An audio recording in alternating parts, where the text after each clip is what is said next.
Hi, I'm Camilla Voiez. I am a horror and dark fantasy author from Scotland, and I'll be reading today from my novel Starblood. Chapter 1. Satori stands in the centre of his bedroom. His fragile-looking angular body is lost in a forest of writing that expands around him, a web of ancient knowledge. His fingers and the lace cuffs of his shirt are stained from the charcoal he uses to scribble symbols.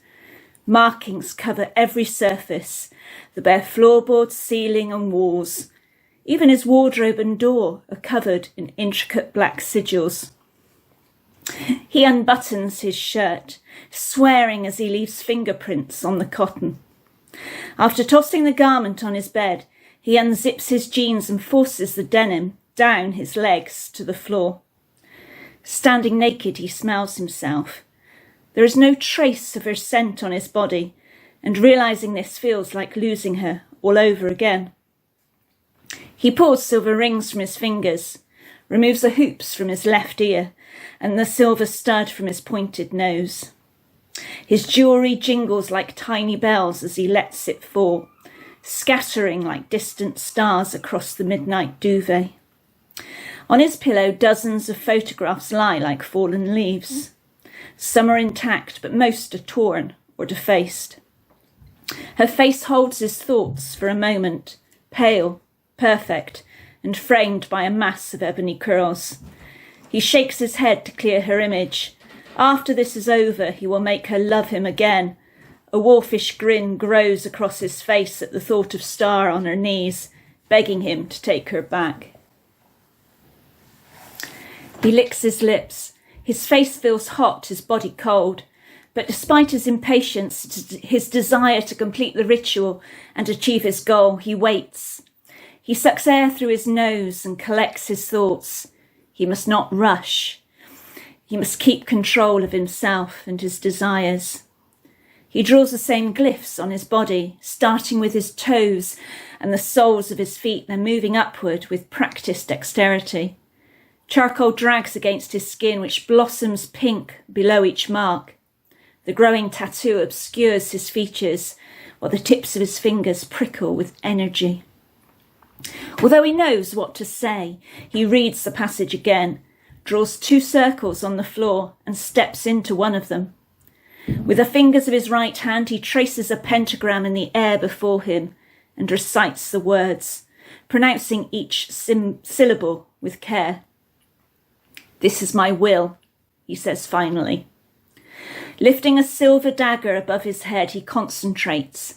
An excited grin spreads across his graffiti-covered face, and with tremendous force he plunges the knife downward, severing the air in front of him. Through the tear he glimpses swirls of darkness, chaos. He calls to Furfur, creator of love between man and woman, to share with him his demon's power so he can win Star back. A long, slender leg steps through the gap, followed by a lily-white body.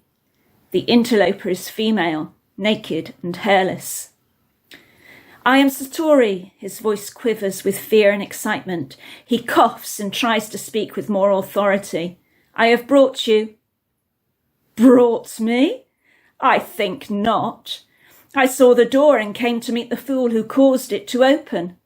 Her emerald eyes are full of contempt. Satori's confidence withers. Malice thickens the air like gelatin, and the demon's aura chills the room. Although he suspects it is fear rather than the cold that makes his body shake and his bones rattle. Staring at her in silence, he realizes he has made an error. What went wrong? Instead of Furfur contained and compelled to do his bidding, ready to elevate him back into the arms of his beloved, he is faced with something else, something threatening. He raises his dagger above him again, ready to expel her before it's too late. She knocks the dagger away with the back of her hand. "I'm your guest, not your minion. You will not dismiss me."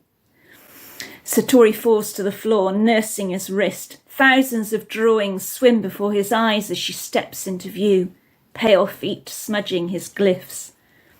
He watches transfixed as her white toes sharpen into points, and black ectoplasm spreads over them and the sides of her feet until they meet at the back to form a shiny slipper. Her heels rise, and her feet arch as stiletto heels stretch beneath the soles. Spellbound, he watches the same process in action across every part of her body. A leather corset grows over her chest and stomach, and with each moment the material becomes more defined, like a rapid rewinding of decomposition. 5 red-trimmed straps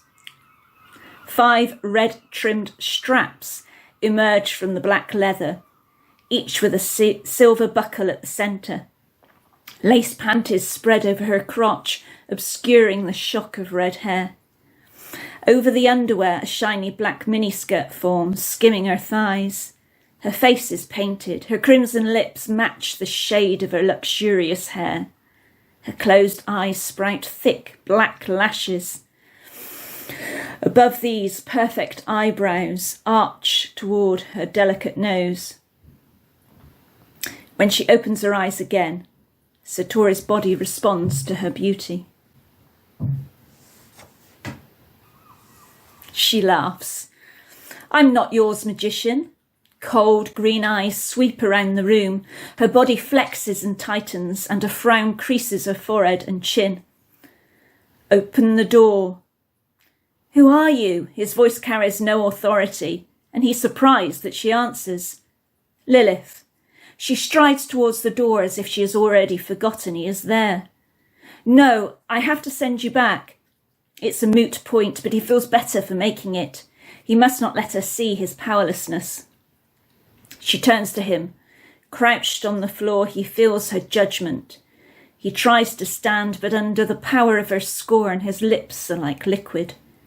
She moves like quicksilver. He has never seen a body, human or feline, move as gracefully or effortlessly. Fear strengthens his resolve. He takes a deep breath and tries to rise. The mocking smile on her face makes his stomach twist and tighten. He feels anger at her dismissal of his power, yet his penis aches for her, rebelling against his will. These symbols, she says, will not hold me. She opens her hand and places her palm against the door. The charcoal shapes move and twist across the painted wood. They detach themselves with a final tug and swirl and dance through the air before racing towards Satori and buzzing around his face like mosquitoes. Confused, he bats them away with his arms, then calms himself, clears his mind, and wheels the airborne glyphs away. When he opens his eyes again, the swarm and Lilith are gone. Hope you enjoyed that. And check out Starblood if you're interested in dark fantasy horror.